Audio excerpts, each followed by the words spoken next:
तो आईएएस का सिलेबस जो है आज हम डिस्कशन करेंगे कि आईएएस में किस प्रकार से प्रश्न पूछे जाते हैं और क्या उसका सिलेबस है।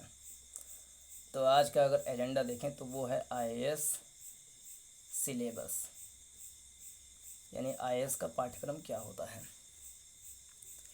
तो आईएएस में पता है 3 चरण में आईएएस का एग्ज़ाम होता है, यूपीएससी का एग्ज़ाम, जिसमें से एक क्या है, प्रीलिम्स। एक होता है प्रीलिम्स परीक्षा यानी प्रारंभिक परीक्षा, और दूसरा होता है जिसको बोलते हैं मेंस यानी कि मुख्य परीक्षा, और तीसरा होता है इंटरव्यू जिसको बोलते हैं साक्षात्कार, इंटरव्यू। अब प्रीलिम्स में भी जो है ये इसको बोलते हैं प्रारंभिक परीक्षा, यानी ये प्रारंभिक स्तर की परीक्षा है जिसमें लगभग 5 लाख 5.5 लाख लड़के जो हैं या लड़कियां अभ्यर्थी जो हैं वो भाग लेते हैं। एस्पिरेंट्स प्रारंभिक परीक्षा होता है ये, जिसमें हर साल ऐसा माना जाता है कि 10 लाख 12 लाख 9 लाख लोग फॉर्म भरते हैं और 5 लाख 5.5 4.5 लाख लोग जो पेपर अटेम्प्ट करते हैं। प्रीलिम्स पेपर भी जो होता है वो 2 होता है। प्रीलिम्स पेपर भी 2 तरीके का होता है। एक पेपर होता है जो कि केवल क्वालिफाइंग होता है, यानी कि उसको पास करना होता है बस, यानी कि उसमें से आपका मेरिट जो है नहीं बनता। और दूसरा पेपर होता है जिसमें आपका मेरिट बनता है, जिसमें आपको कंपटीशन देना पड़ता है। क्वालिफाइंग में क्या होता है, क्वालिफाइंग में जैसे पूछ लिया आपसे कहें कि इसमें 80 प्रश्न पूछे जाते हैं। क्वालिफाइंग होता है उसमें 80 क्वेश्चन पूछे जाते हैं जो कि 200 नंबर का होता है। 80 क्वेश्चन होते हैं, 200 नंबर का होता है ये, जिसमें जो सब्जेक्ट होते हैं मुख्य रूप से इसमें हम कहते हैं सी सैट, इसको बोलते हैं सी सैट यानी सिविल सर्विसेज एप्टीट्यूड टेस्ट होता है। इसका खाली क्वालिफाई करना होता है, इसमें आपका मेरिट नहीं बनना है, यानी कि 200 में से 200 अगर नंबर लेते हैं तो कोई दिक्कत नहीं है, और 200 में से आपको 33% चाहिए यानी कि 66 नंबर। अगर 66 नंबर आपका आ गया तो भी आप क्लियर हैं इसमें, यानी बहुत कम बहुत ज़्यादा से इसमें मतलब ही नहीं है। तो सिविल सर्विसेज एप्टीट्यूड टेस्ट जो है ये खाली एक क्वालिफाइंग एग्जाम होता है प्रारंभिक स्तर पर, ये चेक करने के लिए कि जो आईएएस बनने जा रहा है अभ्यर्थी, क्या उसमें सामान्य योग्यता है, क्या उसके अंदर में सिंपल जो सिविल सर्विसेज एप्टीट्यूड टेस्ट है उसकी देने की क्षमता है या नहीं, यानी क्या उसको बेसिक गणित आती है या नहीं। तो इसमें मुख्य रूप से बेसिक मैथ्स पूछते हैं, इसमें बेसिक इंग्लिश पूछते हैं, और बेसिक हिंदी भी इसमें पूछा जाता है, और कुछ हद तक इसमें रीजनिंग भी पूछा जाता है। रीजनिंग, ये कुछ विषय हैं जहाँ से क्वेश्चन पूछे जाते हैं। तो ये हो गया अपना क्वालिफाइंग। और जो मैथ्स पूछा जाता है, इंग्लिश पूछा जाता है, हिंदी पूछा जाता है, इसका स्तर बहुत ही लो रहता है, केवल 10वीं स्तर तक, यानी 10th लेवल तक अगर आपने बेसिक पढ़ाई कर रखी है तो आपका इसमें क्लियर हो जाएगा। फिजिक्स ज्योग्राफी ये सब कुछ नहीं, क्वालिफाई में खाली सी सेट में जो होता है खाली मैथ इंग्लिश हिंदी रीजनिंग ये सब पूछा जाता है। और दूसरा मेरिट वाले के आधार पर होता है, जिसमें रहता है कितना, 100 प्रश्न रहता है, इसमें 100 क्वेश्चंस होते हैं। 100 क्वेश्चंस, हर एक क्वेश्चन 2 नंबर का होता है, यानी कि 200 नंबर का ये पेपर होता है, जिसको हम सामान्य तौर पर जनरल स्टडीज़ का पेपर कहते हैं। जनरल स्टडीज़ यानी कि सामान्य अध्ययन, इसके आधार पर आपका मेरिट लिस्ट तैयार होता है, यानी आपको मेन फाइट करना है इस वाले पेपर में, मेरिट लिस्ट में। अच्छा, प्रारंभिक स्तर के पेपर क्यों कराते हैं, इसलिए कराते हैं क्योंकि संख्या इतनी ज़्यादा हो जाती है कि मेंस परीक्षा में 7 पेपर 8 पेपर लिखना होता है, और इतनी ज़्यादा संख्या में अगर अभ्यर्थी जाएंगे तो कॉपी का खर्चा, फिर उसको जांचने का खर्चा बहुत ज़्यादा हो जाएगा।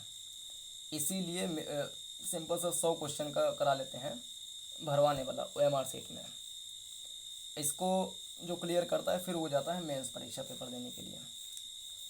अच्छा, प्रीलिम्स में सब्जेक्ट क्या क्या होते हैं, तो पहली बात तो ये MCQ टाइप का होता है, और 100 क्वेश्चन में से जो बनता है अपना ये कहने मेरिट लिस्ट है, कट ऑफ जो बनता है, कट ऑफ जो है आपका कम से कम जो है 55 नंबर बनता है, यानी कि 110 नंबर अगर आप पा गए हैं, लगभग 110 108 115 वो हर साल ऊपर नीचे होता रहता है।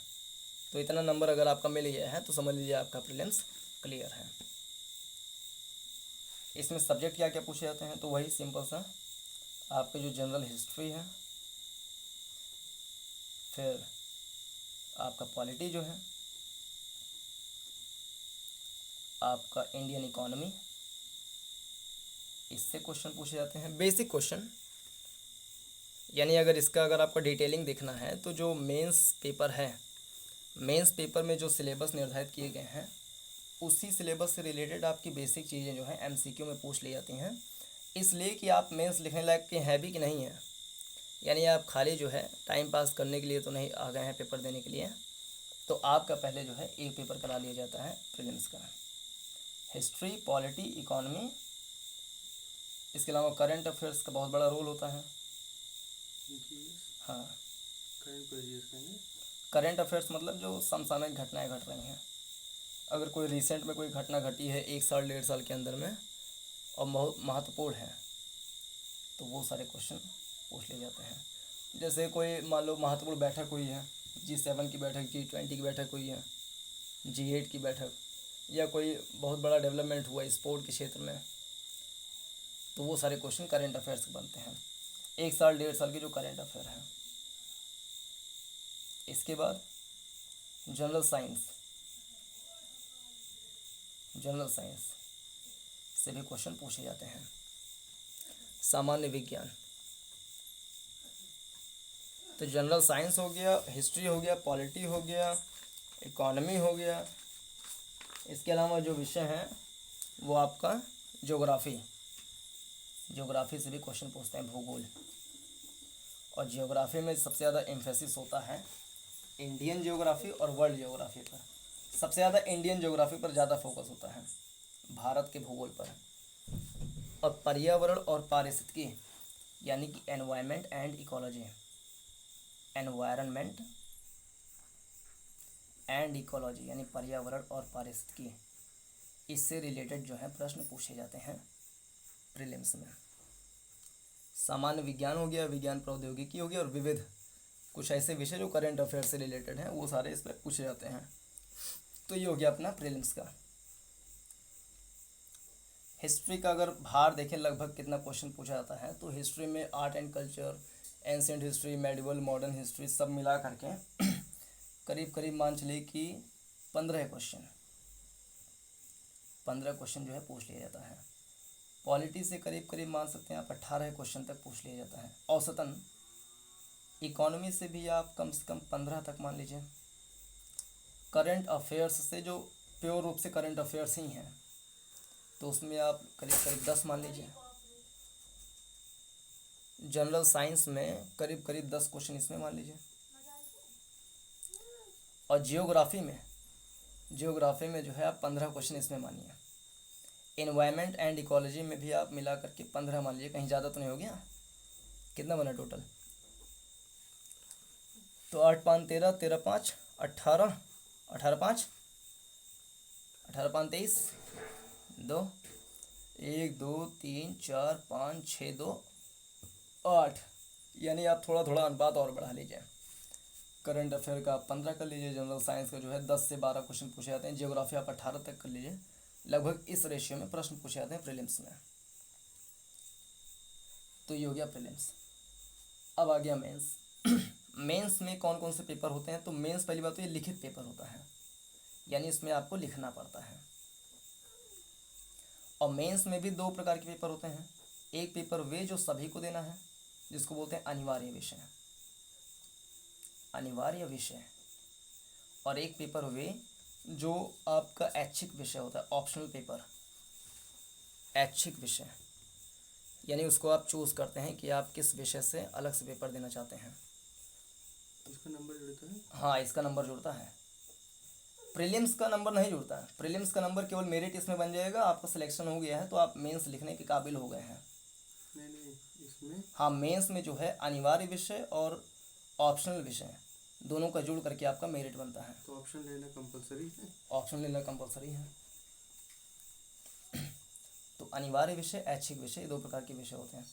अनिवार्य में क्या क्या है, तो हम एक नया पेज ले लें। यहाँ पे। चलिए, अनिवार्य विषय यानी कौन कौन से पेपर आपको देना ही पड़ेगा, मतलब सभी को देना पड़ेगा। उसमें से सबसे पहला पेपर होता है निबंध का पेपर, जो कि आपको लिखना पड़ता है। निबंध का पेपर, निबंध एक ही देना हाँ, होता है। निबंध का पेपर एक ही होता है, जिसमें जो है 2 खंड में पेपर पूछा जाता है निबंध का। खंड का में और खंड खा में। एक ही पेपर होता है, पेपर एक ही होगा निबंध का, जिसमें खंड का खंड खा करके क्वेश्चन पेपर आपको मिलेगा एक ही पेपर में। खंड का में 4 टॉपिक दिए रहेंगे और खंड खा में भी 4 टॉपिक दिए रहेंगे। इन 4 टॉपिक में से कोई एक टॉपिक आपको लिखना है और इसमें से भी कोई एक टॉपिक आपको लिखना है, यानी कुल मिलाकर के 2 टॉपिक आपको लिखने हैं। और हर एक टॉपिक को आपको कितने शब्दों में लिखना है, तो 1000 से 1200 शब्दों में आपको लिखना पड़ता है निबंध को। यानी कुल मिलाकर कितना हो गया, 2000 से लेकर के 2400 शब्दों में निबंध लिखना पड़ता है और 2 निबंध लिखना पड़ता है 3 घंटे में। 3 घंटे में। यानी इसमें समय कितना है, तो समय 3 घंटे है, 3 आवर्स लिखना पड़ता है आपको निबंध। और कितने नंबर का होता है, तो ये 250 नंबर का होता है। हाँ, 250 नंबर का आपका निबंध होता है। तो अनिवार्य विषय में एक पेपर हो गया निबंध का, और 4 पेपर होते हैं जीएस के। अनिवार्य में ही 4 पेपर होते हैं जीएस के। तो एक निबंध हो गया और दूसरा पेपर होता है जीएस का, और जीएस के 4 पेपर होते हैं। एक को बोलते हैं जीएस पेपर 1, एक को बोलते हैं जीएस पेपर 2, एक को बोलते हैं जीएस 3rd और एक को बोलते हैं जीएस 4। जीएस 1, 2, 3, 4। अच्छा, चारों पेपर में नंबर ऑफ क्वेश्चंस कितने होते हैं? इसमें भी 20 क्वेश्चन होते हैं, इसमें भी 20 क्वेश्चन, इसमें भी 20 क्वेश्चन, और इसमें लगभग 20-22 क्वेश्चन आते हैं। 20-22, 24। हाँ, चारों अलग अलग होते हैं। हाँ, चारों अलग अलग पेपर होते हैं। GS paper 1, GS paper 2, GS paper 3, GS paper 4। और हर एक पेपर में, हर एक प्रश्न पत्र में आपको 20 प्रश्न जो है मिल जाएंगे। इन 3 में तो निश्चित है कि 20 क्वेश्चन होता है, इसमें कभी कभी 20 हो जाएगा, 22 हो जाएगा, 24 भी हो जाता है। तो इस तरीके से आपके जीएस के 4 पेपर हो जाते हैं। अच्छा, 20 क्वेश्चन में से जो शुरू के 10 क्वेश्चन होते हैं, वो आपको हर एक क्वेश्चन को 150 वर्ड्स में लिखना होता है, और हर एक क्वेश्चन के लिए आपका 10 नंबर अलॉट होता है। यानी कुल मिलाकर के 100 नंबर के आपके ये प्रश्न हो गए, शुरू के 10 क्वेश्चन। और अगला जो 10 क्वेश्चन होता है, अगला 10 क्वेश्चन, वो हर एक क्वेश्चन के पीछे आपको 15 नंबर मिलता है। यानी कुल मिलाकर के ये हो गया 150 नंबर का आपके अगले 10 क्वेश्चन होते हैं। यानी दोनों जोड़ लें तो 250 नंबर का, 250 नंबर का आपका जीएस पेपर 1 का हो जाता है। ये कितना वर्ड का ये लिखना होगा? 15 ये आपको 250 शब्द में लिखना होता है। वर्ड लिमिट जो होता है इसमें 2000 शब्द। करते हैं ये? हाँ, कवर कैसे करते हैं? कवर हो जाता है, क्योंकि 150 के हिसाब से लगभग 1500 शब्द इसमें लिखना पड़ेगा, और 250 के हिसाब से लगभग 2500 शब्द इसमें लिखना पड़ेगा। तो 2500 1500 कितना हो गया? 2500 1500 हो गया आपका 4000 हो गया। तो 4000 शब्द आपको लिखने हैं, 4000 वर्ड्स आपको लिखने हैं कितने मिनट में? 180 मिनट में। 160 मान लो। 160 मान लेना, तो 180 मिनट अगर माने तो आपको औसतन हर एक क्वेश्चन के लिए लगभग 8 मिनट का आपको प्रैक्टिस करना चाहिए। कि अगर आप 8 मिनट में 200 शब्द लिख ले रहे हैं तो समझ लीजिए आपकी स्पीड सही है, और राइटिंग भी उसमें जानी चाहिए। तो राइटिंग के साथ अगर 8 मिनट में 200 शब्द लिख ले रहे हैं तो समझ लीजिए आप परफेक्ट हैं। तो इतने समय में आपका पूरा हो सकता है। इसी तरीके जीएस पेपर 2 है, इसमें भी 20 क्वेश्चन रहता है।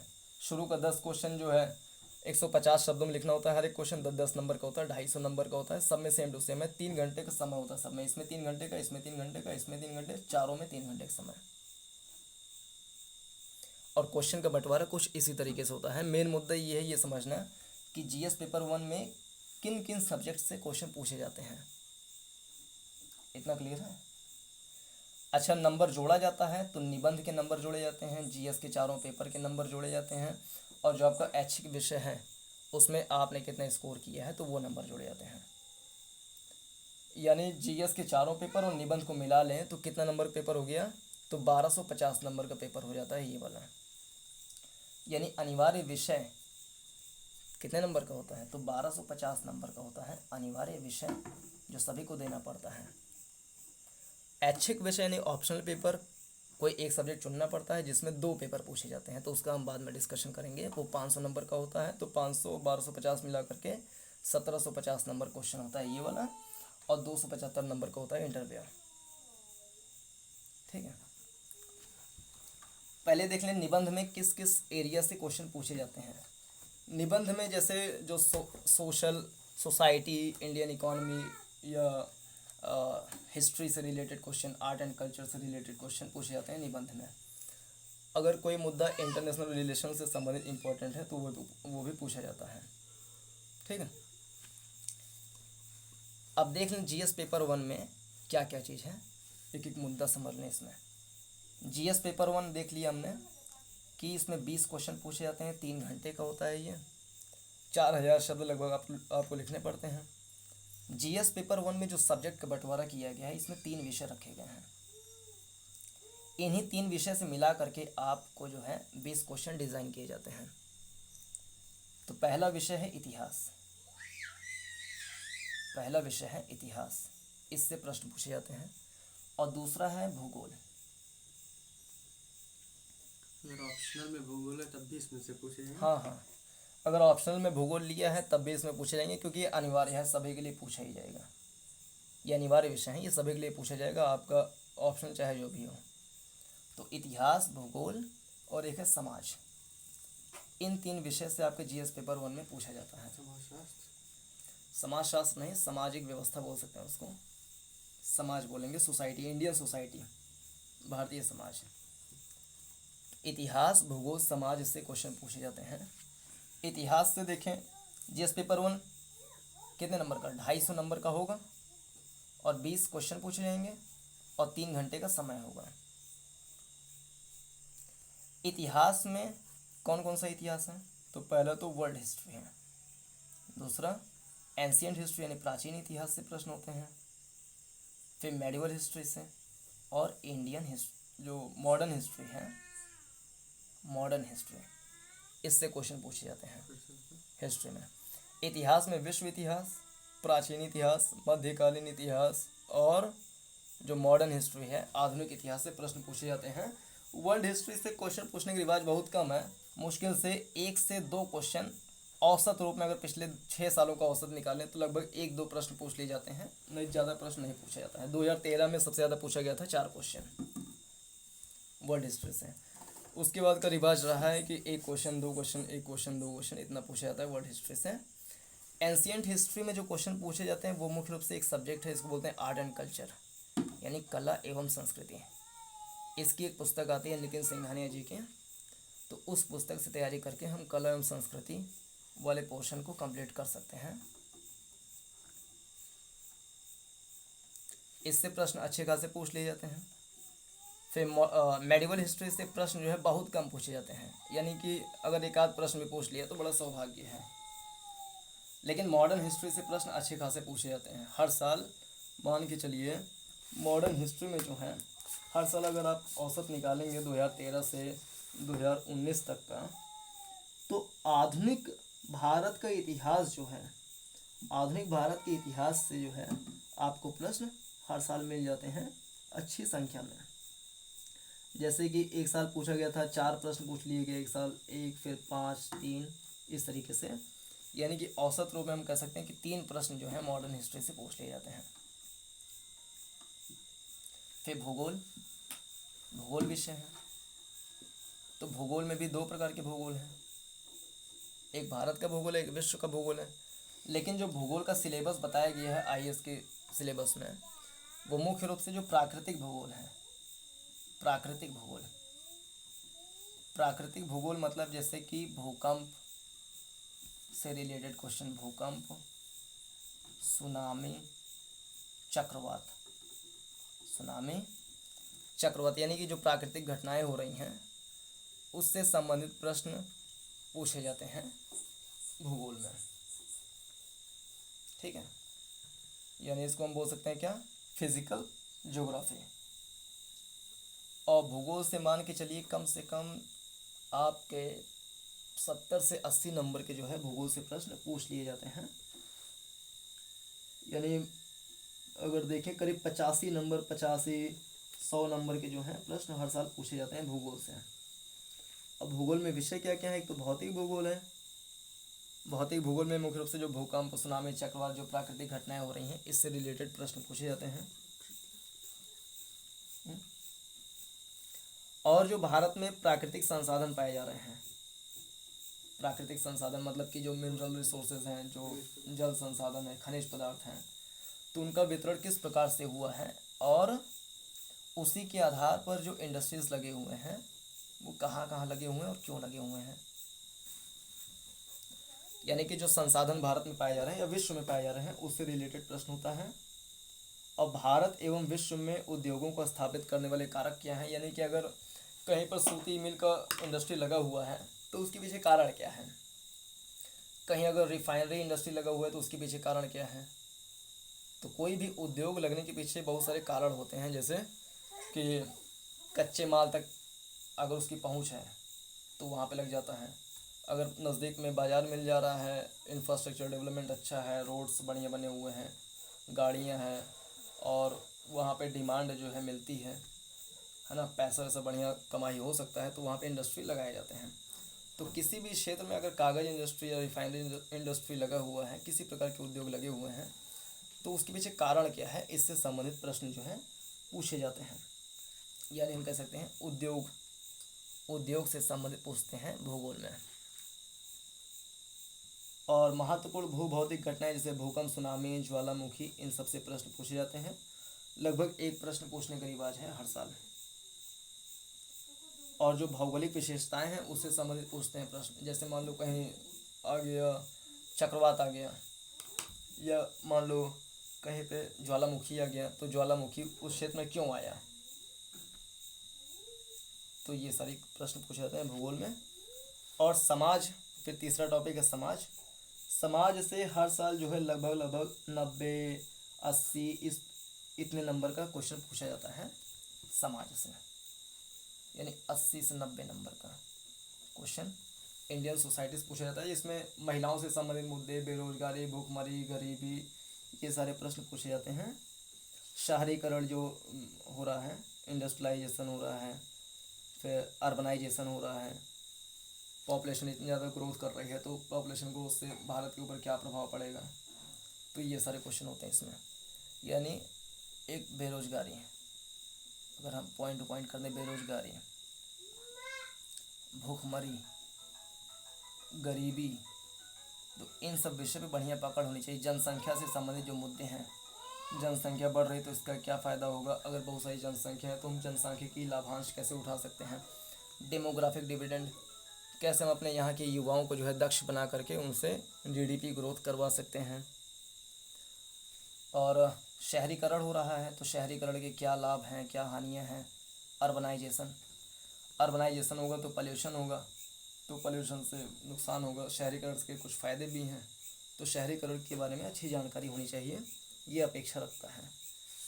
यानी कि इतिहास से लगभग 70 से 80 नंबर का प्रश्न पूछा जाता है हर साल, 70 से 80 नंबर का।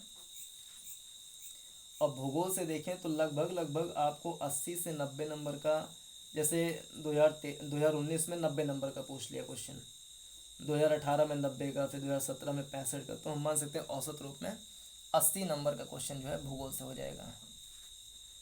और इंडियन सोसाइटी से देखो तो लगभग इसका भी 80 नंबर हम मान सकते हैं। यानी कितना हो गया, आर्थिक 24, 240, तो 250 नंबर हो गया। एक आध नंबर ऊपर नीचे हो सकता है, लेकिन अनुपात जो है प्रश्न पूछने का वो लगभग इतना ही रहता है। तो ये है सिलेबस जीएस पेपर 1 का, जिसमें इतिहास, भूगोल और समाज से रिलेटेड प्रश्न पूछे जाते हैं।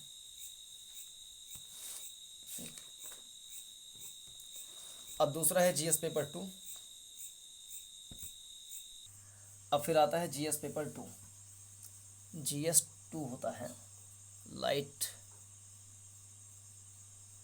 जीएस पेपर 2 मुख्य रूप से इसमें 3 विषय होते हैं, 2-3 विषय। इसको ज़्यादा अच्छा जो आमतौर पर प्रचलित है वो कहते हैं इसको पॉलिटिकल साइंस वाला पेपर, लेकिन फिर भी इसके हम विषय को हम बांट सकते हैं। जीएस पेपर 2 ये भी, इसमें 20 क्वेश्चन पूछे जाते हैं।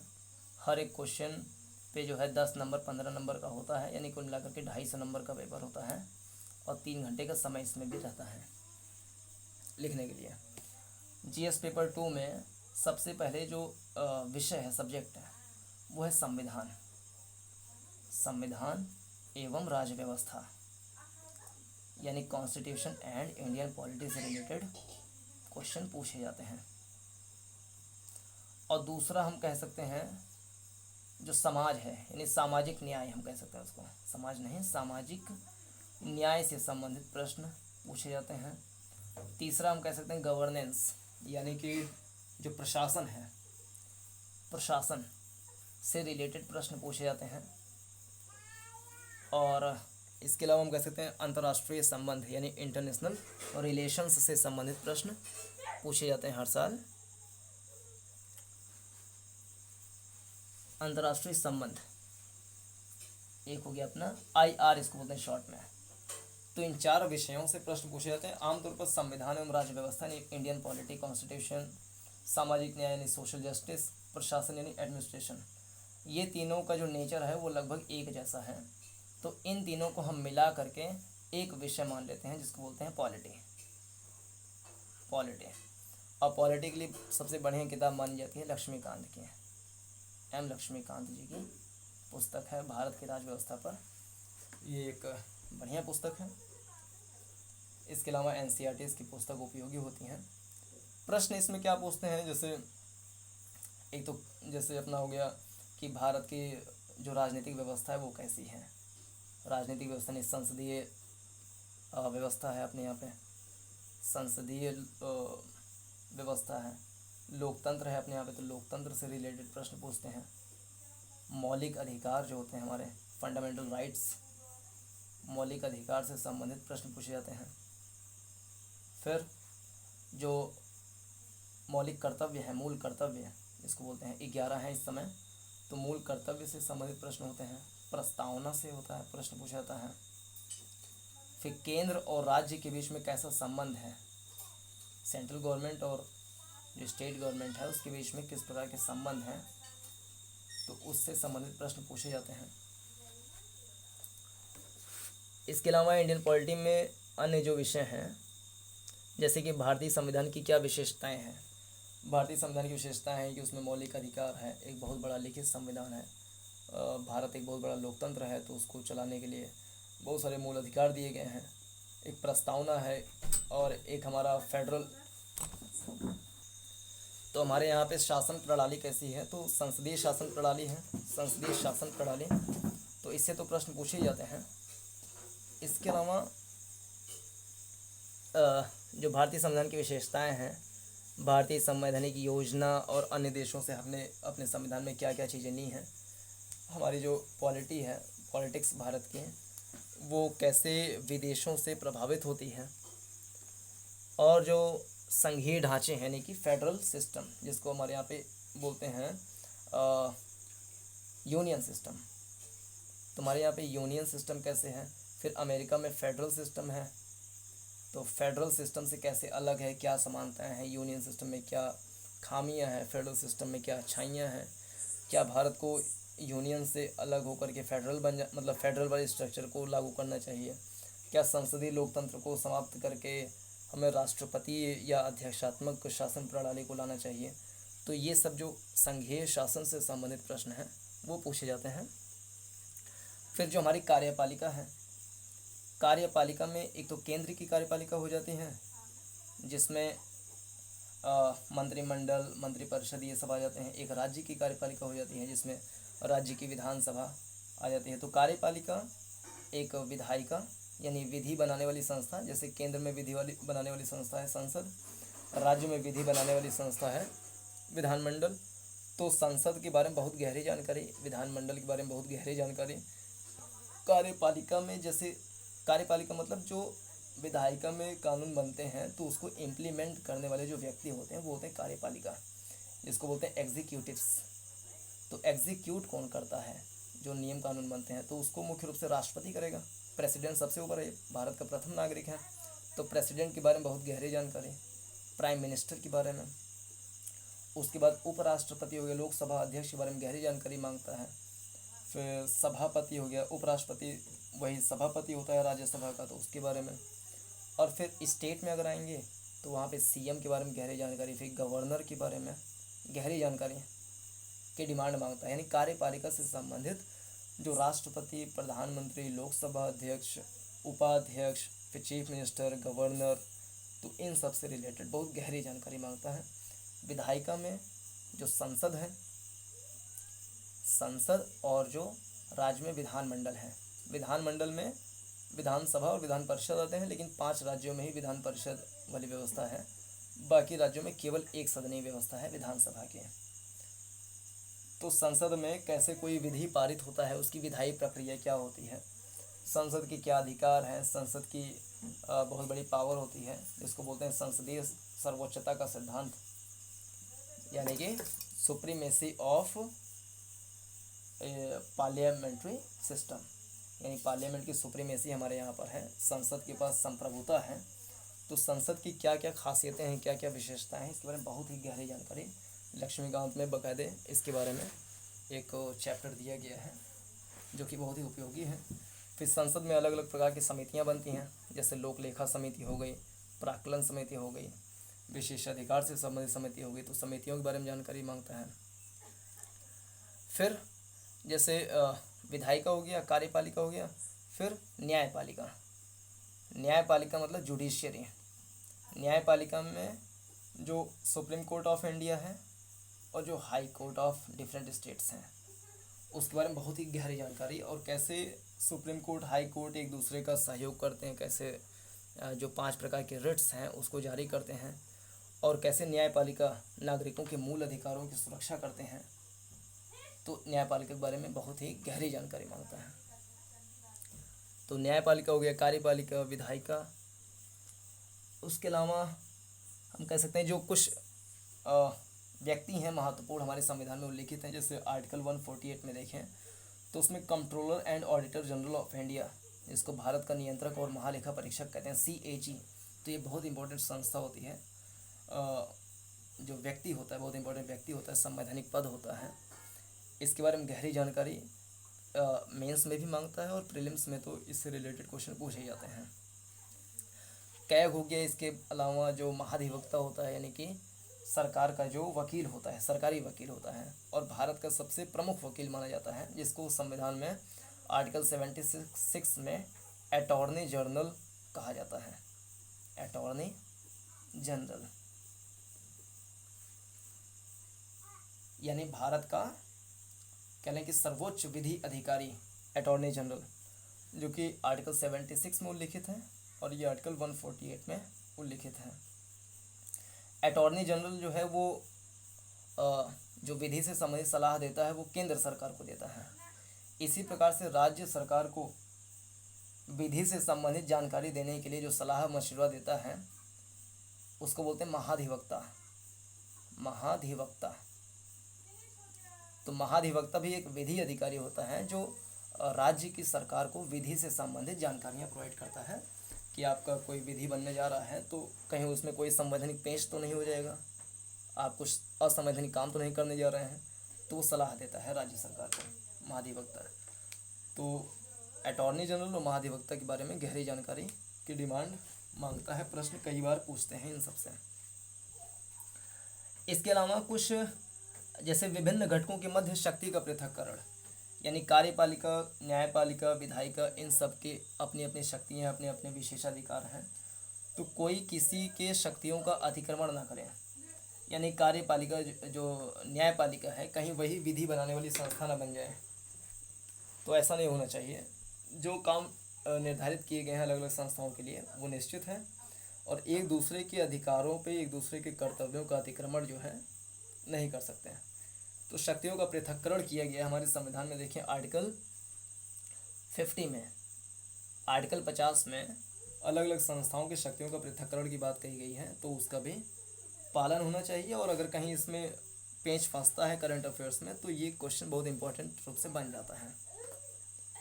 और कुछ संवैधानिक पद होते हैं, यानी ऐसे पद जो संविधान ने क्रिएट किए हैं संवैधानिक पद। संवैधानिक पद में जैसे एक हम ले सकते हैं यूपीएससी, एक संवैधानिक पद है।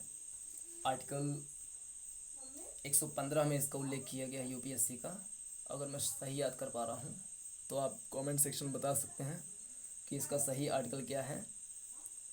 यूपीएससी हो गया, फिर स्टेट के पीसीएस हो गए, तो इन सब के क्या कार्य हैं, क्या अधिकार हैं इनके। स्टेट के PSC, state public service commission. और भारत का जो निर्वाचन आयोग है, भारत का निर्वाचन आयोग, और हर राज्य में जो निर्वाचन आयोग होते हैं, राज्य निर्वाचन आयोग, तो भारतीय निर्वाचन आयोग, इसकी बहुत ही गहरी जानकारी है।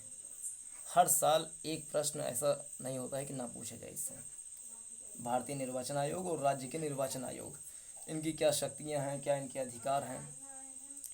जैसे निर्वाचन से संबंधित कोई पेंच फंसे, जैसे राष्ट्रपति का निर्वाचन कैसे होता है, उपराष्ट्रपति का निर्वाचन कैसे होता है, फिर प्रधानमंत्री का निर्वाचन कैसे होता है, तो अलग अलग पदों का निर्वाचन कैसे होता है, तो निर्वाचन प्रणाली के बारे में बहुत गहरी जानकारी मांगता है। और निर्वाचन संबंधित कोई अगर नया नवाचार किया जा रहा है, इनोवेशन किया जा रहा है, जैसे मशीन जो होती है ईवीएम मशीन, तो ईवीएम मशीन हो गया। फिर ईवीएम मशीन के साथ जो है कभी कभी बात चलती है कि ईवीएम मशीन में वोट दो कांग्रेस को तो चला जाता है बीजेपी के पास, तो कुछ लोग डिमांड करते हैं कि वीवीपैट वाली व्यवस्था लाई जाए। तो ईवीएम, वीवीपैट, ये कैसे जो है हमारी निर्वाचन प्रणाली को अच्छा बनाती हैं और इसमें क्या चुनौतियां हैं। तो ये सारे क्वेश्चन जो हैं बनते हैं महत्वपूर्ण रूप से। तो जो संवैधानिक पद है उसमें मुख्य रूप से यूपीएससी, भारतीय निर्वाचन आयोग और जो अन्य संस्थाएं हो सकती हैं, लक्ष्मीकांत में सारी लिस्ट प्रोवाइड की गई हैं जो महत्वपूर्ण हैं, वो सारे पूछे जाते हैं। और कुछ ऐसे पद हैं जो संवैधानिक नहीं हैं लेकिन विधि के द्वारा, यानी कानून बना करके उनको विधिक पद बनाए गए हैं। जैसे कि सीबीआई होता है, हाँ, central bureau of investigation, CBI हो गया। फिर अलग अलग कह लें कि आयोग होते हैं, विभिन्न प्रकार के जो आयोग हैं उनके बारे में जानकारियाँ मांगता है। सारी लिस्ट जो है वो लक्ष्मीकांत ने दी हुई है। फिर लोकतंत्र में सिविल सेवा की क्या भूमिका होती है, सिविल सेवक बनने जा रहे हैं तो सिविल सेवक लोकतंत्र में उसकी क्या भूमिका है, एक सिविल सेवक के कर्तव्य क्या होते हैं, उसके अधिकार क्या होते हैं। तो इन सब से संबंधित प्रश्न जो है प्रशासन में पूछे जाते हैं। फिर अगला विषय है सामाजिक न्याय। सामाजिक न्याय में मुख्य रूप से जैसे अपना स्वयं सहायता समूह है, सेल्फ हेल्प ग्रुप्स है, एनजीओज हैं, गरीबी भूखमरी से संबंधित विषय हो गए, ई शासन प्रणाली हो गई।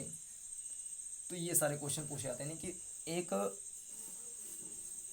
शासन प्रणाली को अच्छा बनाने के लिए सामाजिक न्याय और शासन प्रणाली इसको अच्छा बनाने के लिए हम क्या क्या काम कर सकते हैं और क्या क्या काम किए गए हैं, क्या वे सफल रहे कि नहीं रहे हैं। तो इन सबसे संबंधित प्रश्न पूछे जाते हैं। जैसे भूख, बेरोजगारी जो पिछले में था GS1 में, उससे ही संबंधित प्रश्न रहता है, लेकिन उसमें है कि वो सामाजिक मुद्दा होता है, यहाँ पे भूख और बेरोजगारी नीतिगत मुद्दा है, यानी प्रशासन किस तरीके से फेल हो जा रहा है और क्या नीतियाँ आनी चाहिए, क्या नीतियाँ अभी तक लाई गई हैं भूख को मिटाने के लिए। जैसे पब्लिक डिस्ट्रीब्यूशन सिस्टम है, बेरोजगारी मिटाने के लिए मनरेगा लाया गया, बहुत सारी योजनाएं लाई गई। तो इसमें असफलता के क्या कारण हैं, क्या सुझाव हो सकते हैं, ये सारे प्रश्न। फिर NGOs जो नॉन गवर्नमेंटल ऑर्गेनाइजेशन होते हैं, फिर सेल्फ हेल्प ग्रुप्स SHGs जो होते हैं, इससे रिलेटेड प्रश्न। SHGs सेल्फ हेल्प ग्रुप्स, स्वयं सहायता समूह। और भ्रष्टाचार तो हमारे यहाँ पे एक बहुत बड़ी समस्या ही है। तो भ्रष्टाचार निवारण अधिनियम जो लाए गए हैं, भ्रष्टाचार, तो ये बहुत बड़ी चुनौती है, तो इससे संबंधित प्रश्न पूछते हैं। और जब से मोदी जी की सरकार बनी है तब से इलेक्ट्रॉनिक यानी ई शासन, हर चीज़ जो है इलेक्ट्रॉनिक तरीके से हो, इस पर उन्होंने फोकस किया है। जैसे पता है आपको कि प्रधानमंत्री किसान सम्मान निधि योजना लाया गया, फिर सभी लोगों के खाते खुलवाए गए, करीब 40 करोड़ खाते जो है फटाक से कुछ ही महीनों के अंदर में खुलवा दिए गए। तो इन सब से क्या है कि ई शासन व्यवस्था जब होगी तो केंद्र सरकार द्वारा जो भी धन मुहैया किया कराया जा रहा है नागरिकों को, वो डायरेक्ट उनके खाते में चला जाता है। तो जिससे देश का विकास होता है, बीच में जो भ्रष्टाचार है वो समाप्त होता है। जैसे अभी वर्तमान में कैसे प्रश्न बन सकता है मेंस में, सरकार ने ई रूपी व्यवस्था लेकर के आई है। ई रूपी, तो ई रूपी किस प्रकार से भ्रष्टाचार को समाप्त कर सकता है, और जो जो नागरिक का कैसे उत्थान हो, यानी कि उनके लिए जो काम किए जा रहे हैं कैसे केवल उन्हीं के लिए काम हो, इसमें ई रूपी कैसे योगदान कर सकता है। तो इसमें प्रश्न बन सकता है कि ई रूपी क्या है, फिर इसका जो है भ्रष्टाचार निवारण में कैसे इसका योगदान हो सकता है। ये करंट अफेयर्स से क्वेश्चन बन सकते हैं। तो ये सारे हैं इससे। अंतर्राष्ट्रीय संबंध में जो प्रश्न पूछे जाते हैं वो मुख्य रूप से जो भारत के पड़ोसी देश हैं, भारत के जो पड़ोसी देश हैं उनके साथ हमारे संबंध कैसे हैं, पड़ोसी देशों के साथ संबंध हमारे कैसे हैं। जैसे पाकिस्तान, अफगानिस्तान, चीन, नल्ला पाकिस्तान के साथ हमारे संबंध कैसे हैं, पड़ोसी देशों के साथ, बांग्लादेश के साथ कैसे हैं, श्रीलंका, मालदीव। तो पड़ोसी देशों के साथ हमारे संबंध कैसे हैं। तो इसके लिए ज़रूरी है कि पड़ोसी देश जितने भी हैं उनकी जो फिज़िकल स्थिति है, भौगोलिक स्थिति है, तो पता हो वो किस दिशा में है, कितने बड़े हैं, उनके भारत के साथ क्या हित हैं, भारत का उन देशों के साथ क्या हित हैं। जैसे अफ़गानिस्तान वाला प्रश्न जो है वो इस बार की मेंस एग्ज़ाम में प्रमुखता से पूछा जा सकता है कि अफ़गानिस्तान में तालिबानों का नियंत्रण हो जाने से किस प्रकार से वो भारत के हितों को प्रभावित करेगा। तो ये प्रश्न पूछ सकते हैं। इसके अलावा जो महत्वपूर्ण कंट्री हैं उनके साथ भारत के संबंध कैसे हैं। जैसे रूस भारत संबंध, अमेरिका और भारत के बीच में संबंध कैसे हैं, कैसे इनमें विकास कर सकते हैं। भारत और जापान के मध्य में कैसे अंतर्राष्ट्रीय संबंध रहे हैं, क्या क्या ट्रेड एक दूसरे से करते हैं, क्या क्या सांस्कृतिक समानताएं पाई जाती हैं, क्या क्या राजनीतिक समानताएं पाई जाती हैं, कैसे दोनों देश एक दूसरे डेवलपमेंट कर सकते हैं। तो एक तो पड़ोसी देश से संबंधित जो भारत के हित हैं, और जो डेवलप्ड कंट्रीज़ हैं कुछ, जैसे रूस, अमेरिका, जापान, और जैसे अफ्रीका पूछ लेगा, अफ्रीका में भारत के क्या हित हैं। अब वहाँ पे ऐसा नहीं पूछेगा माली, नाइजीरिया, इथियोपिया, इन सब से क्या क्या संबंध है। ओवरऑल अफ्रीका के से पूछ लेगा कि अफ्रीका में भारत के क्या हित हैं। तो अफ्रीका, ओवरऑल अफ्रीका और भारत के संबंध क्या रहे हैं। फिर यूरोपियन यूनियन जो ईयू है, ईयू के साथ भारत के कैसे संबंध विकसित हो सकते हैं। जो कुछ अंतर्राष्ट्रीय संगठन है जैसे कि G7 हो गया, फिर G7, G8, फिर G20, ये सब समूह हो गए। फिर सार्क संगठन हो गया। ये G8, 7, 20 में तो भारत है किसी नहीं नहीं, इसमें शामिल नहीं है भारत, ना G7 में शामिल है, ना G8 में, ना G20 में। सार्क में। हाँ, सार्क में भारत शामिल है। जो क्षेत्रीय संगठन है जैसे सार्क हो गए और आसियान हो गए। फिर और भी जो संगठन हो सकते हैं जो बहुत इम्पोर्टेंट हैं, जैसे एक है एस सी ओ यानी कि शंघाई कोऑपरेशन ऑर्गेनाइजेशन, शंघाई सहयोग संगठन। तो इसमें भारत जो है इसका भागीदार भी है। तो SCO से कैसे भारत के हित जो प्रभावित होते हैं। फिर ब्रिक्स एक संगठन है, ब्रिक्स में भी भारत शामिल है। तो ब्रिक्स और भारत के क्या संबंध है, कैसे उसमें भारत के हित सधते हैं। और फिर एक क्वाड नाम की संगठन, आपको पता ही है बहुत चर्चा में है, जिसमें भारत, ऑस्ट्रेलिया, जापान और अमेरिका, 4 कंट्री मिलकर के क्वाड संगठन बनाए हैं। तो क्वाड संगठन से किस तरीके से पैसिफिक जो इंडो पैसिफिक रीजन है वहाँ पे भारत कैसे अपनी स्थिति को मजबूत कर सकता है, कैसे चाइना को जो है काउंटर कर सकता है क्वाड संगठन के द्वारा। फिर एक जैसे ट्रेड बैरियर्स वगैरह से क्वेश्चन पूछ दिए जा सकते हैं। जो ट्रेड बैरियर्स होते हैं किस तरीके से भारत जो है अपनी स्थिति अच्छी करने के लिए चाइना के सामान को जो है वो कम कर रहा है। कैसे आत्मनिर्भर भारत अभियान जो है, आत्मनिर्भर भारत अभियान ये किस तरीके से अंतर्राष्ट्रीय संबंधों को प्रभावित करेगा। तो इस टाइप के प्रश्न जो है आईआर से पूछे जाते हैं। तो ओवरऑल ये है जीएस पेपर 2 के कुछ टॉपिक हैं।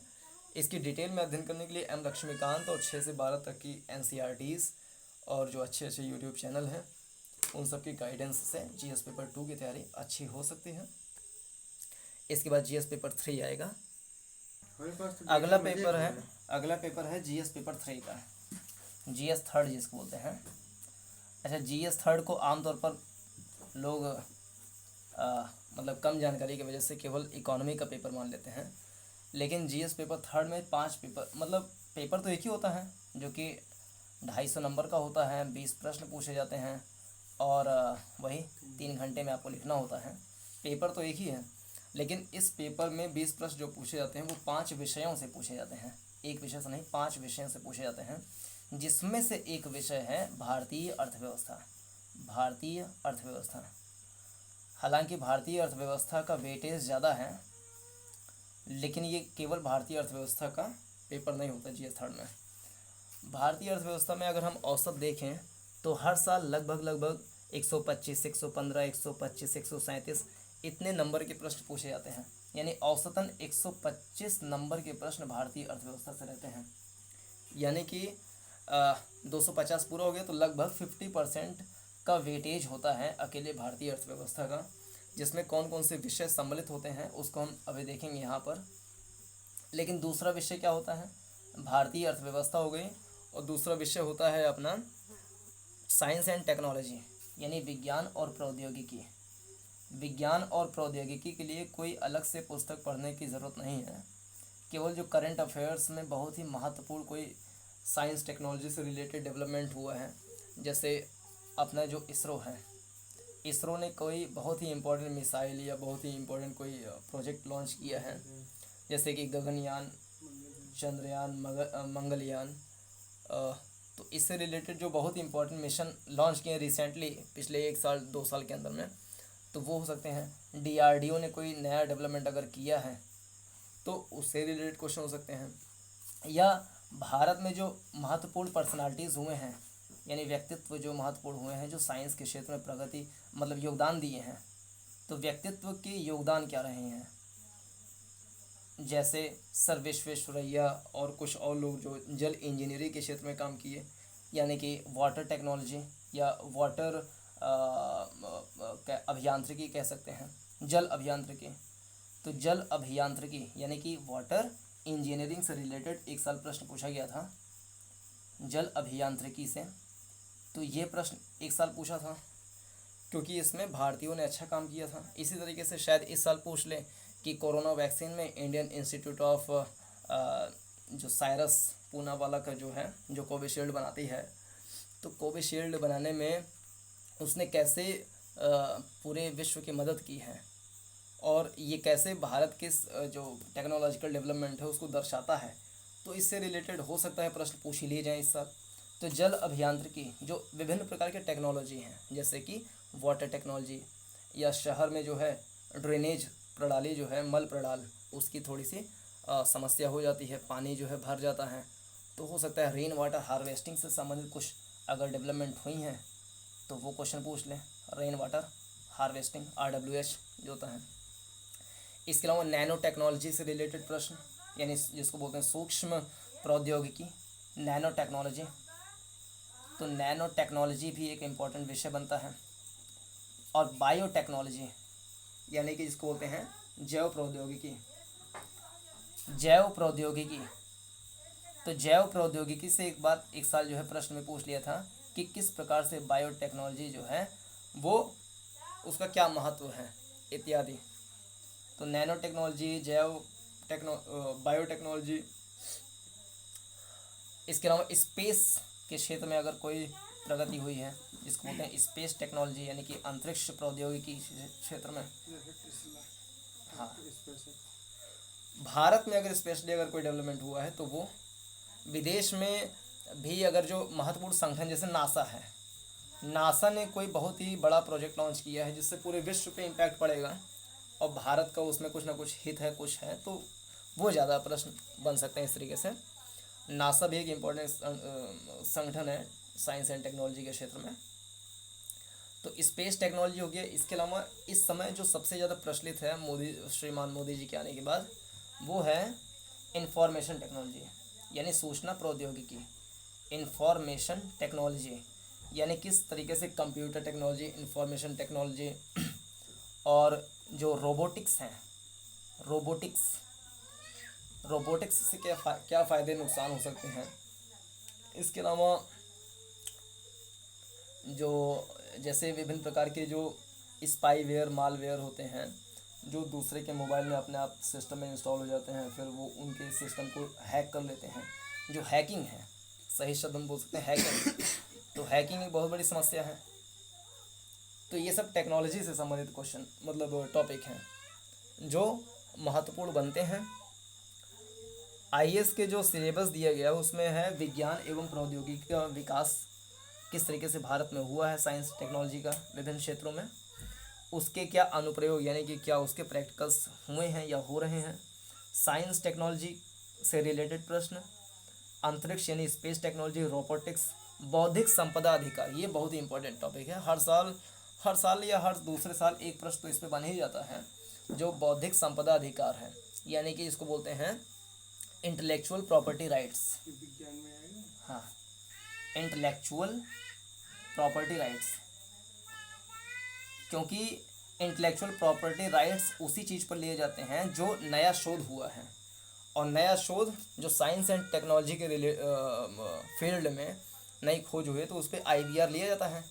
तो मुख्य रूप से आईपीआर इस पर लिया जाता है। तो आईपीआर जो है एक महत्वपूर्ण विषय बनता है।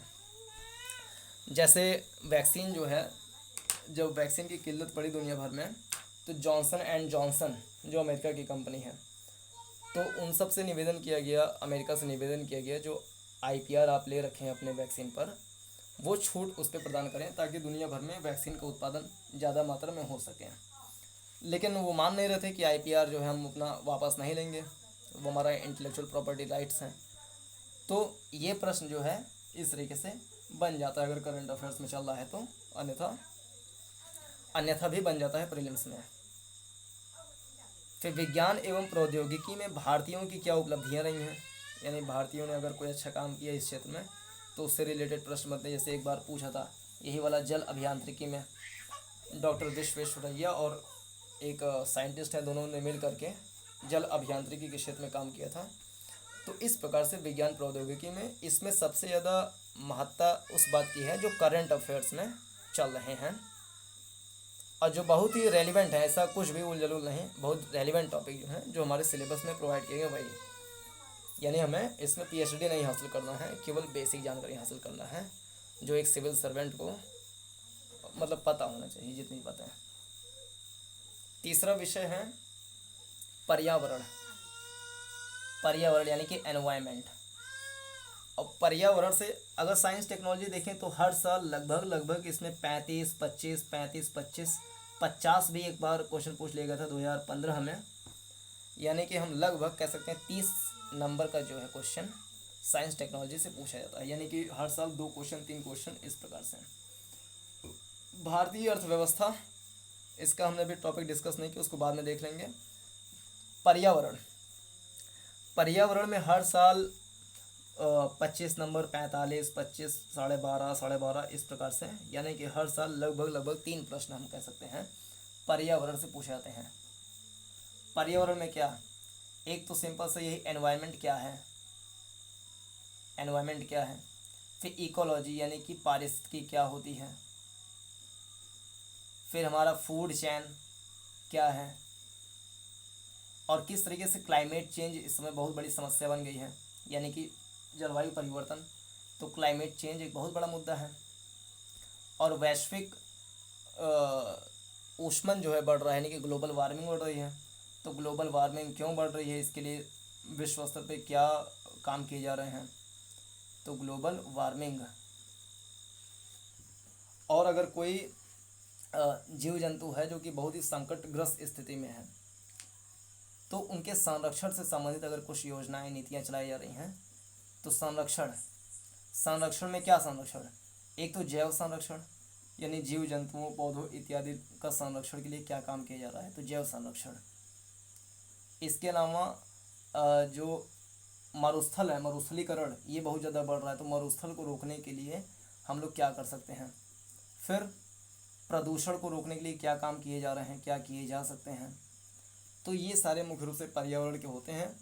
इससे रिलेटेड अगर सोर्स की बात करें तो एक तो करंट अफेयर्स जो है इस पे पकड़ होनी चाहिए कि क्या मुद्दा बहुत ज़्यादा चल रहा है। इसके अलावा कुछ अच्छी पुस्तकें हो सकती हैं जो आप अपने हिसाब से चुन सकते हैं। फिर एक सब्जेक्ट है जिसको बोलते हैं आपदा प्रबंधन, इसी में ही है ये। लगभग इसमें 3 क्वेश्चन पूछे जाते हैं। पर्यावरण में 3 क्वेश्चन, विज्ञान प्रौद्योगिकी में 3 क्वेश्चन हम लगभग मान लें, और इसमें 50% मतलब कि लगभग 10 प्रश्न जो हैं इससे पूछ लिए जाते हैं। यानी 10 3 13, 13 3 16, और फिर आपदा प्रबंधन से हर साल 1 2 प्रश्न पूछे जाते हैं। तो एक अगर हम मान लें तो 17, फिर 5वां टॉपिक है सुरक्षा यानी सिक्योरिटी, तो उससे 3 या फिर 4 इतने प्रश्न पूछे जाते हैं हर साल। तो तीसरा जो विषय है वो है आपदा प्रबंधन, सॉरी चौथा आपदा प्रबंधन, जिसको बोलते हैं डिज़ास्टर मैनेजमेंट। डिज़ास्टर मैनेजमेंट यदि भूगोल की तैयारी अच्छी हो गई है और पर्यावरण की तैयारी अच्छी हो गई है तो डिज़ास्टर मैनेजमेंट जाहिर सी बात है तैयारी हो ही जाएगी। लेकिन फिर भी जैसे कुछ NDRF हो गए, NDRF, SDRF, जैसे कोई डिजास्टर होता है, जब कोई मान लो भूकंप आ गया, कहीं कोई तबाही मच गई, तो जो बल जाते हैं, जो लोगों की सहायता करते हैं, हेलीकॉप्टर लेकर जाते हैं, उनको बचाते हैं, रेस्क्यू ऑपरेशन चलाया जाता है। तो आपदा जब कोई आ जाए तो उसका मैनेजमेंट किस प्रकार से करेंगे, क्योंकि अधिकारी बनने के बाद भगवान ईश्वर करें जब अधिकारी बन जाएंगे तो अपने ज़िले में या आसपास के क्षेत्र में अगर कोई आपदा आ गई, चाहे मानवीय आपदा आ गई, प्राकृतिक आपदा आ गई, कोरोना जैसी आपदा आ गई, तो उससे हम कैसे निपटेंगे, तो आपदा का हम प्रबंधन कैसे करेंगे। तो उसके लिए कुछ फोर्सेज हैं जो उसमें हेल्प करती हैं, सरकार मतलब प्रशासन की हेल्प करती हैं, जैसे NDRF, SDRF हो गई, और जो इंडियन कोस्ट गार्ड है या पुलिस है तो वो भी सारी मदद करते हैं आपदा प्रबंधन में। तो इन सब के बारे में बेसिक जानकारी, और डिज़ास्टर मैनेजमेंट को रोकने के लिए क्या टेक्नोलॉजिकल क्या सहयोग लिया जा सकता है, जैसे स्पेस से कैसे हम फ़ोटो ले करके कैसे हम पहले से एनालिसिस कर सकते हैं कि कहाँ पर डिज़ास्टर आ सकते हैं, चक्रवात किस क्षेत्र में आने की संभावना बन रही है, कहाँ पे बाढ़ आने की संभावना बन रही है। अगर बाढ़ आने की संभावना बन रही है तो हम 2 रिवर्स को लिंक करके कैसे हम वहाँ पे डिज़ास्टर को कम कर सकते हैं, सूखा को कैसे कम कर सकते हैं। तो आपदा जितने प्रकार की हैं, सूखा, बाढ़, चक्रवात, सुनामी, कोरोना, किसी प्रकार की आपदा का प्रबंधन किस प्रकार से करेंगे उसका अध्ययन हम मुख्य रूप से इसमें करते हैं। फिर 5वां जो विषय है वो है सुरक्षा, और इसमें हर साल जो है लगभग 1 प्रश्न या बहुत ज़्यादा 2 प्रश्न इतना पूछा जाता है। हाँ, पूछा जाता है। और 5वां विषय है सुरक्षा यानी कि सिक्योरिटी। सुरक्षा में 2 प्रकार की सुरक्षा है, एक आंतरिक सुरक्षा और एक बाह्य सुरक्षा। बाह्य सुरक्षा का तात्पर्य है बॉर्डर सिक्योरिटी, यानी अगर आतंकवाद जैसी घटना हो रही है तो बाह्य सुरक्षा से खतरा है उसमें ना। तो बाह्य सुरक्षा में से आतंकवाद के बारे में बहुत ही गहरी जानकारी, ये क्या होता है, भारत सरकार क्या काम कर रही है, श्रीमान प्रधानमंत्री जी जहाँ पर भी आते हैं तो आतंकवाद का मुद्दा जरूर उठाते हैं। तो इस क्षेत्र में भारत जो है क्या कर सकता है, कैसे विश्व स्तर पर सहयोग ले करके आतंकवाद को काउंटर कर सकता है। तो आतंकवाद हो गया। आतंकवाद, फिर साइबर सिक्योरिटी जो है ये भी बहुत बड़ा मसला है। साइबर सिक्योरिटी, साइबर अटैक होते रहते हैं, तो साइबर सिक्योरिटी भी एक बहुत बड़ा मसला है। ये तो विज्ञान में आ जाना चाहिए। साइबर सिक्योरिटी विज्ञान में भी आ जाएगा, सुरक्षा में भी आ जाएगा। सुरक्षा में जैसे आर्मी ये लोग नहीं आते। हाँ, आर्मी भी आएगा। सुरक्षा में जो बाह्य सुरक्षा है, तो बाह्य सुरक्षा में Indian navy, Indian army, Indian air force, ये सारे आ जाएंगे। जैसे मान लीजिए एग्जांपल में 2019 में एक डेवलपमेंट किया गया कि इंडियन आर्मी, इंडियन नेवी और इंडियन एयरफोर्स तीनों को ऑपरेट करके काम कर सकते हैं किसी मिशन के लिए। तो इसलिए एक नए पद का गठन किया गया, CDS, जिसके पहले अध्यक्ष बनाए गए बिपिन रावत जी को। CDS मतलब क्या है? Chief defence staff. तो चीफ डिफेंस स्टाफ किस प्रकार से तीनों प्रकार की सेनाओं को समन्वय करके अपने भारत के बाह्य सुरक्षा और आंतरिक सुरक्षा को कैसे हैंडल कर सकता है, तो ये प्रश्न बन सकता था 2019-2020 में। जैसे सुरक्षा में हम कह सकते हैं कि अभी एक निर्णय लिया गया है कि जो NDA है, NDA में पहले केवल लड़के ही जाते थे, इंटर पास करके केवल लड़कों का ही रिक्रूटमेंट किया जाता था, लेकिन अभी डिसीजन लिया गया है कि उसमें महिलाएं भी जा सकती हैं।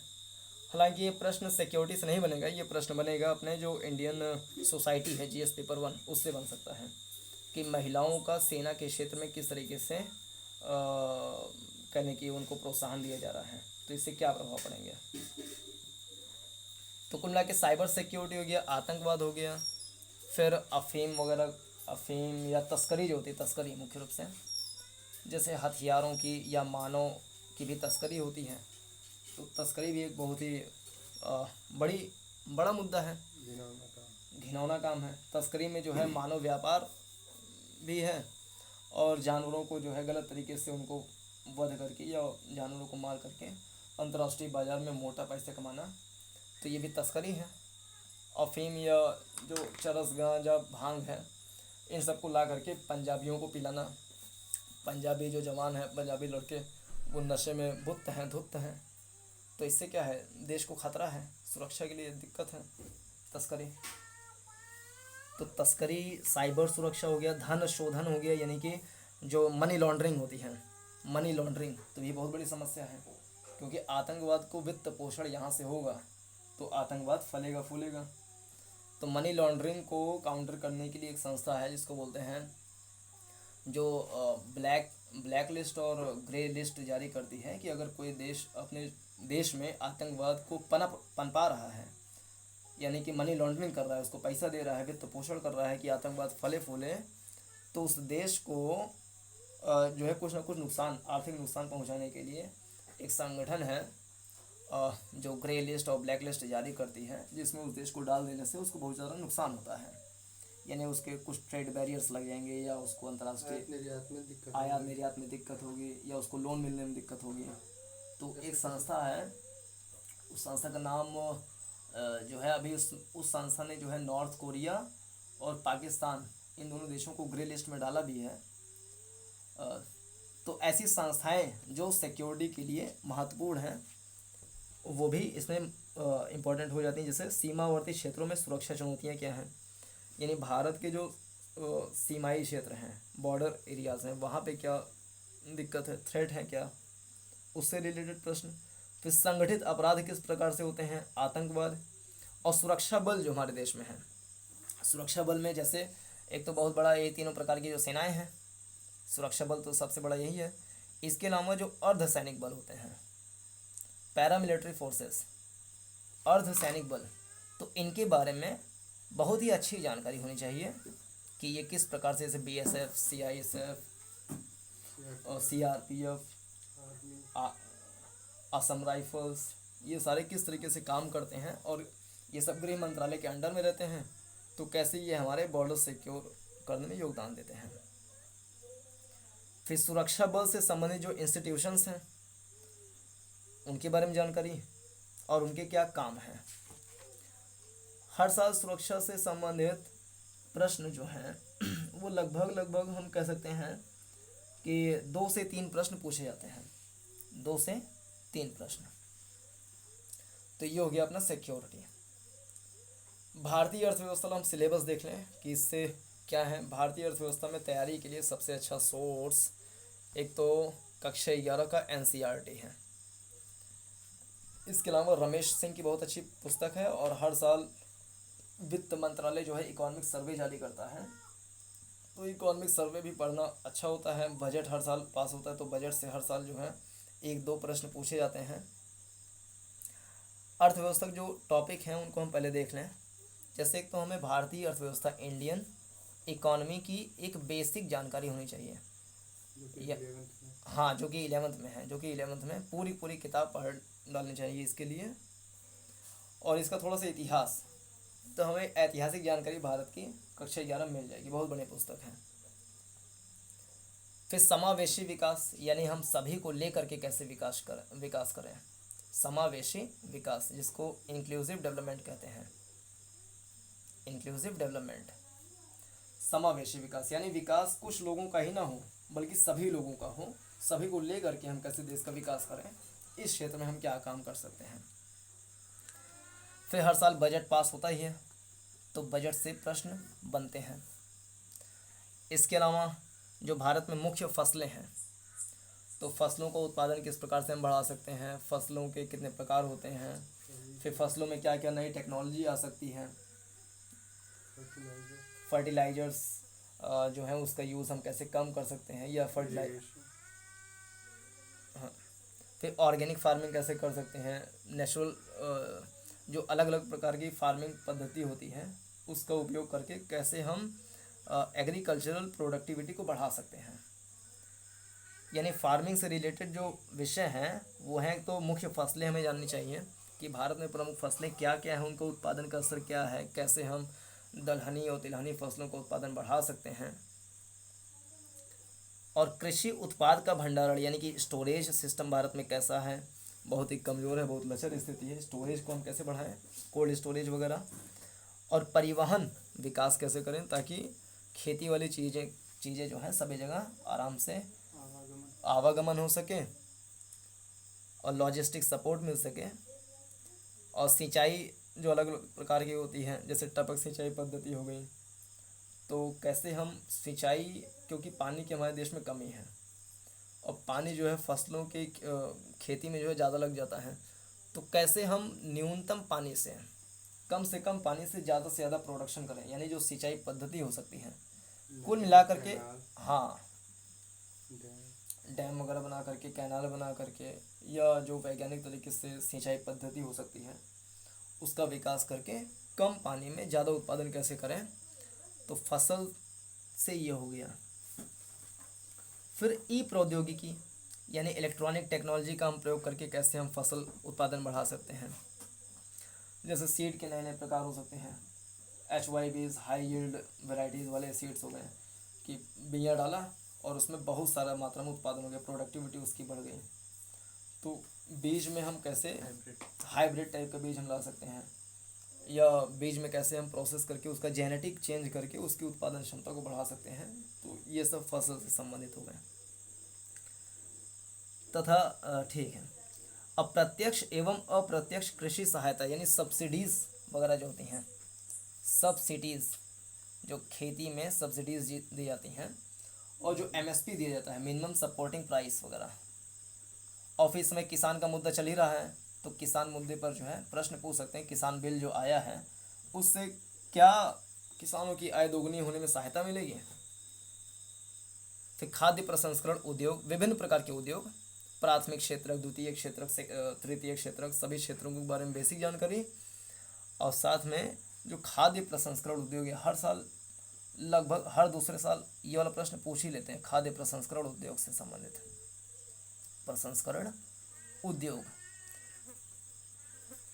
तो इसकी बहुत गहरी जानकारी होनी चाहिए, PCS में लगभग हर साल प्रश्न पूछ लेते हैं, फूड प्रोसेसिंग यूनिट से। और पशुपालन, यानी कि एनिमल हस्बेंड्री, पशुपालन से संबंधित प्रश्न कि हमारे भारत में इतने सारे गाय हैं फिर भी प्रति व्यक्ति दूध जो है उसकी उपलब्धता कम है, तो कैसे हम दूध का उत्पादन बढ़ाएं। क्या श्वेत क्रांति इस क्षेत्र में असफल हो गई थी, हरित क्रांति के क्या फ़ायदे नुकसान रहे हैं, तो ये सारी चीज़ें फसल में आ जाएंगी। एनिमल हस्बेंड्री में और भी प्रकार के एनिमल हो सकते हैं जिनकी कैटरिंग रियरिंग की जाती है।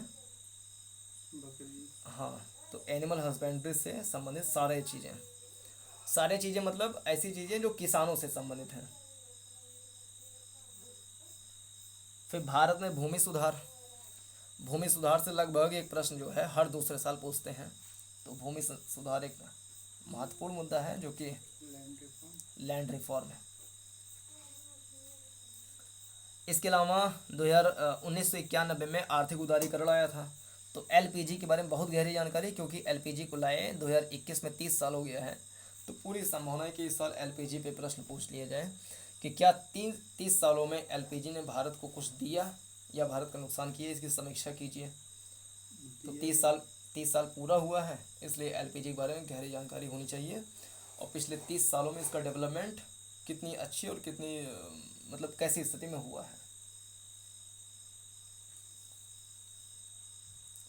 और जो बुनियादी ढांचा, बुनियादी औद्योगिक नीति हो जाएगा इसी में, एलपीजी में औद्योगिक नीतियाँ, क्योंकि ये उद्योग को बढ़ावा देने के लिए लाई गई थी, प्राइवेटाइजेशन।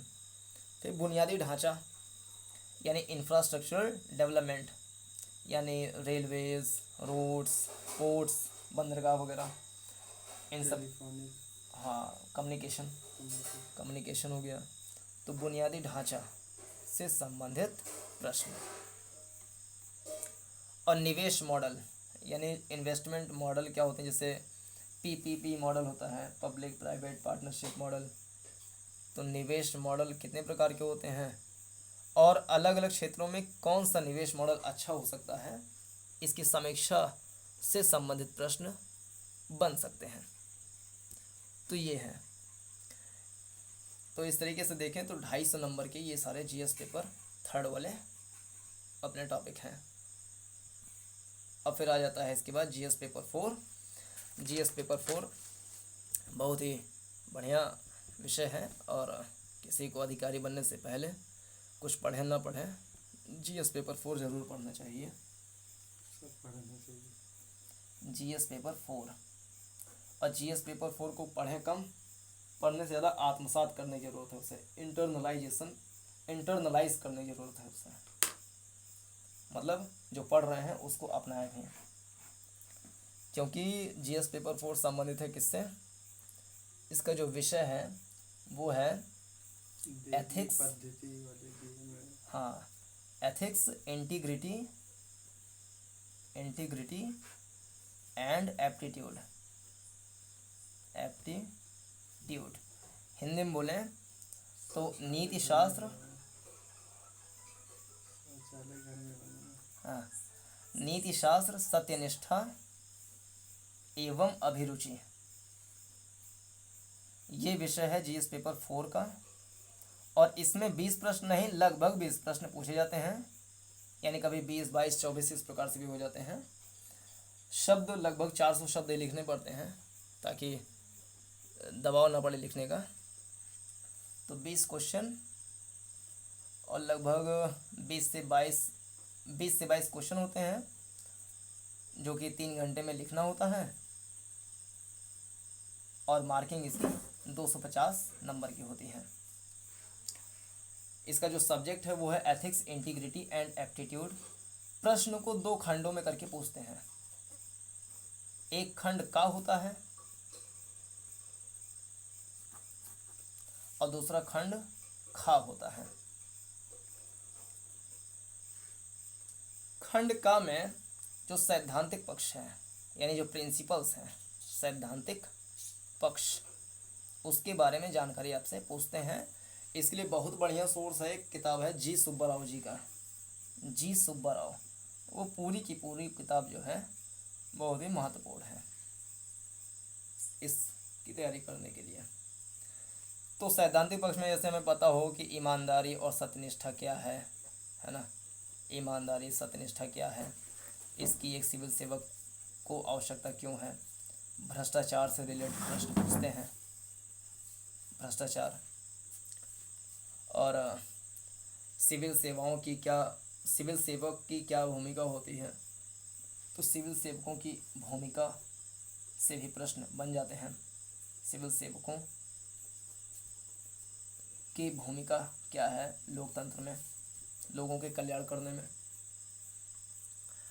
ऐसे कई सारे विषय, जैसे मूल्य क्या होते हैं, वैल्यूज सिस्टम, मूल्य क्या होते हैं, मूल्य हमारे कहाँ कहाँ से विकसित होते हैं। ऐसे ही सारे जो सैद्धांतिक पक्ष हैं, जो डेफिनेशंस होती हैं मुख्य रूप से हर चीज़ों की, उनके बारे में हमें जानकारी होनी चाहिए। खंड खा जो होता है वो केस स्टडीज़ होता है, यानी एक आपको केस देंगे, केस स्टडी, आपको एक पूरा केस यानी एक मामला आपको आपके सामने रख दिया जाएगा, तो आप उस मामले को किस प्रकार से हैंडल करेंगे उसको लिखना पड़ता है। तो ये है जीएस पेपर 4। और इसको कर लेने के बाद फिर एक होता है ऑप्शनल पेपर। ऑप्शनल पेपर सभी का अलग अलग होता है और ये ऐच्छिक विषय होता है, कोई भी लोग अपना अपना सब्जेक्ट चुन सकते हैं। ऑप्शनल सब्जेक्ट, इसमें हिस्ट्री भी है, पॉलिटी भी है, इकॉनमी है, एग्रीकल्चर है और फिलॉसफी है। तो ऑप्शनल पेपर आईएएस में जो है एक सब्जेक्ट कोई सा भी आपको चुनना पड़ता है। मान लीजिए आप ज्योग्राफी चूज़ कर लेते हैं ऑप्शनल विषय के रूप में, तो ज्योग्राफी एक विषय आपने चुन लिया तो उसके आपके 2 प्रश्न पूछे जाते हैं। 2 प्रश्न मतलब 2 पेपर होते हैं उसके, पेपर 1 नाम से और पेपर 2 नाम से 2 पेपर कराए जाते हैं। पेपर 1 में जो है 20 क्वेश्चंस होते हैं जो कि 3 घंटे में करने होते हैं और 250 नंबर के होते हैं। और कोई भी व्यक्ति कोई भी विषय ले ऑप्शनल में, उसका पैटर्न यही होता है कि 2 पेपर कराते हैं और दोनों पेपर मिला करके 500 नंबर का होता है।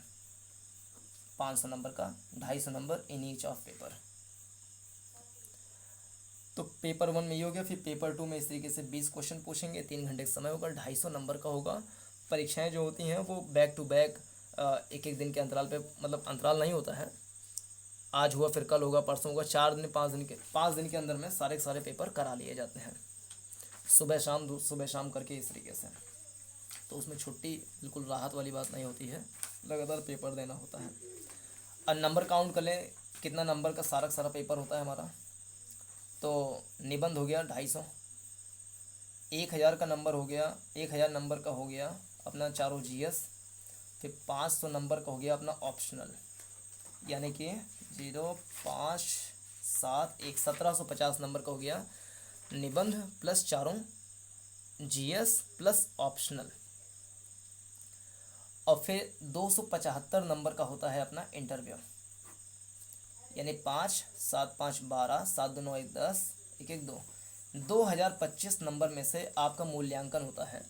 यानी आपका जो मेरिट लिस्ट बनता है वो निबंध के पेपर, जीएस के चारों पेपर, ऑप्शनल पेपर और इंटरव्यू के नंबर को काउंट करने के बाद बनता है। यानी प्रीलिम्स वाला नंबर मेंस में काउंट नहीं होता है। प्रीलिम्स पेपर केवल छांटने के लिए होता है कि कम संख्या में कॉपी लिखी जाए ताकि लोगों के ऊपर बोझ कम पड़े। तो 2025 में लगभग जिसका 55% तक आता है वो कहने अच्छी पोजीशन में रहता है। हर साल लगभग 10 लाख फॉर्म भरे जाते हैं, 5 लाख लोग पेपर देते हैं, जिसमें से लगभग 30,000 लोग मेंस लिखते हैं। मेंस लिखने के बाद उसमें से छटनी होती है तो लगभग 4,000-5,000 लोगों को इंटरव्यू के लिए कॉल करते हैं। फिर अंतिम सिलेक्शन लगभग 1,000 लोगों का हो जाता है। 1,950 जितना भी पद निकाले हर साल में, 1,000 में जो 100 पोस्ट लगभग होते हैं आईएएस के लिए। और ऐसे ही फिर आईएएस हो गया, फिर आईपीएस के लिए भी पोस्ट निकलते हैं, आईएफएस, आईआरएस, आईएफओएस।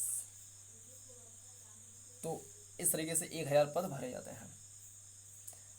55% मतलब कि अगर आपका लगभग 1,050 नंबर आता है, 1,050 नंबर, तो आप बहुत अच्छी स्थिति में हैं, टॉप 100 में आ सकते हैं, आईएएस बन सकते हैं। तो ये था सारा सिलेबस का डिस्कशन। तो सिलेबस डिस्कशन इसमें हो गया। किसी अन्य दिन हम ऑप्शनल पेपर जो होता है ज्योग्राफी का मुख्य रूप से उसके सिलेबस का डिस्कशन करेंगे। धन्यवाद।